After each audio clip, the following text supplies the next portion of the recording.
As if torn to pieces. We had so many plans. I still can't believe he's gone. He was so cheerful and kind. Troops of the so-called Donetsk People's Republic entered the village on March the 10th. For about a week, the occupiers settled down in a 2-story house. Serhiy was tortured in one of the rooms.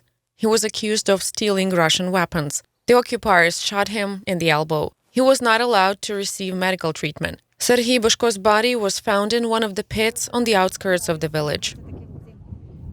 And he was lying there. The posture was the following: one arm bent to one side and raised, the other one to the side, legs too. They threw him into this pit, shot him here and, they say, threw a mattress on top and covered him with ground.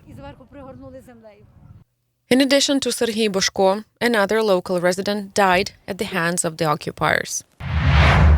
On April the 6th, the Russian military opened fire on residential neighborhoods in Severodonetsk. At least 10 high-rise buildings have been damaged. There is destruction of 2 schools and several shops. Serhiy Haidai, the head of Luhansk Regional Military Administration, stated that 5 people who had been standing in line at the humanitarian aid center were injured.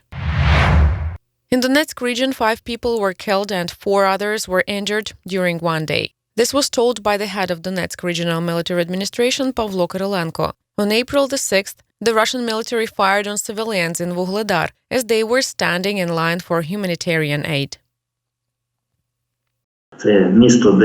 This is a city where civilians live. The population was receiving humanitarian aid. The enemy was well aware that there were no military positions there, and that is where they were shooting to kill the local population. Therefore, my calls are for people to leave to safer regions as soon as possible, so that we can work effectively and destroy the enemy.